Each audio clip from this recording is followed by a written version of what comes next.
How can you folks support neurodivergent kids in facing these mental health challenges? So, tip one is starting with helping your kids have a conversation and interaction with you in a way that's going to be meaningful. We start with the outside in approach again.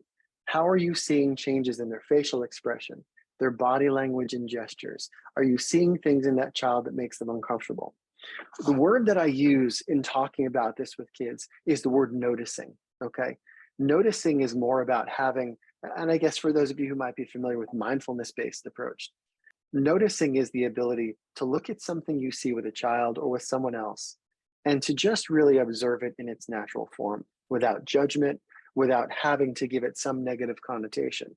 And when a child's behavior is more misbehavior, you really have to take that into account because the child is going to expect that you're going to discipline or you're going to redirect with force. And if that's your natural reaction to the child, it's going to place you at a disadvantage in building that conversation with them.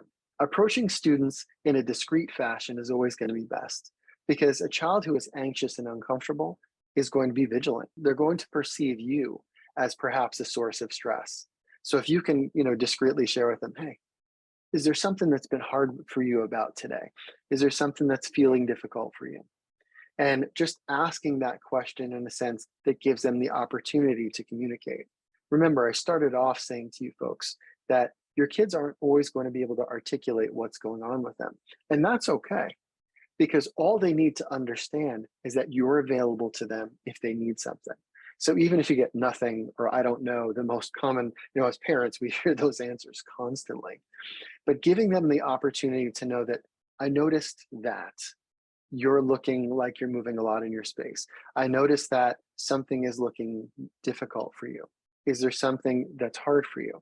Asking open-ended questions when you converse with children is obviously the best way to have that conversation. It is judgment-free. It's about noticing. The idea about validating is showing young people that what they're saying and feeling is meaningful. It is not something we're there to argue with or to dispute, and that it exists and we're acknowledging it. Every child in your environment who's uncomfortable has the right to feel the way they feel. If they could choose to not be uncomfortable, they would. If they could choose to be happy and successful, they would. So having the sense that how they're feeling isn't right or wrong, it just shows, I see you're feeling a certain way, or I see very generically, I see you're uncomfortable.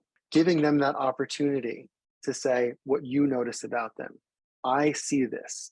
I feel that students around you are distracted. I feel that what's going on around us is very noisy. And making those observations to keep them away from feeling like they need to defend themselves. Remember, very oftentimes in the negative interactions of kids in their environments, it's stop that. You can't do that. Go back to your space. This is about you. So again, giving the child the opportunity to say how you notice and that you feel that what's going on around them is something that needs addressing. Also, when you ask them, is something bothering you in this moment? Make sure that you clarify, okay? Is that what you're actually telling me? What I hear you saying is this, is that accurate? Giving the child the opportunity to express what they're feeling and to show that you understand what they're going through.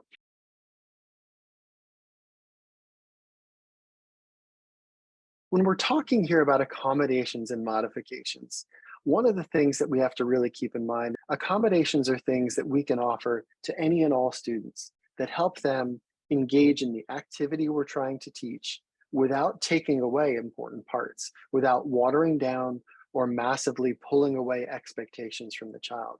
In fact, one of the mantras we have at understood.org is we talk about good accommodations when they're offered to kids with learning differences are pretty commonly helpful to all of the kids in a classroom setting. Most important accommodations is using classroom expectations.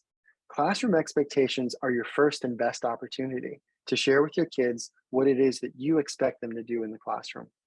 Classroom expectations can have things in it like self-calming time and how kids are going to access that time. Use of accommodations. If you're taking a test and you need accommodations, how kids can access them, and giving them permission to sharing what they need with you. Classroom expectations, when shared with neurotypical kids, very commonly can be done just in the very beginning of class or in the very beginning of the year, and we assume that they're going to remember those expectations. Kids with learning differences need reminders on a regular basis, and it's not going to bother the neurotypical kids if they hear the expectations every morning, after lunch, or after any transition from a low stimulus to a high stimulus activity, like going from a seated classroom activity to PE, or going to lunch, or coming back from music. Those changes in expectations need to be highlighted. Primarily, what we're talking about here is adopting a growth mindset, helping kids utilize things like a competence anchor. Competence anchor is simply reminding kids of times where they were successful. So if you're presenting a math problem to a child and say, remember yesterday, we were doing a really similar problem and you did great at this. This is something you probably know how to do. Let's give it a shot. And reminding children of their successes.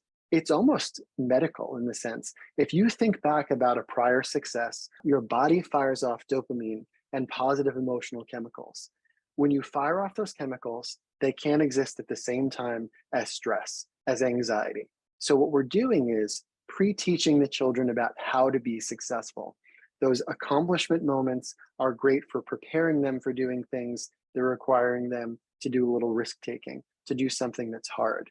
A growth mindset is about teaching children about the benefits in attempting and trying, about failing and having the opportunity to continue to build new skill. But it's really important that that's connected to things like, hey, you know this is something you've been good at in the past, we're going to give this a shot today. And using that as a method to build them up and help them avoid their fear of being stressed about those activities. Neurodivergent kids really, really struggle at times in terms of seeing their route to success. So sometimes we have to remind them about what success felt like in order to get them there. The earlier you start talking about taking risks, trying and reminding them of their successes is really important, and having a can-do attitude about it. This is a really important way to motivate success.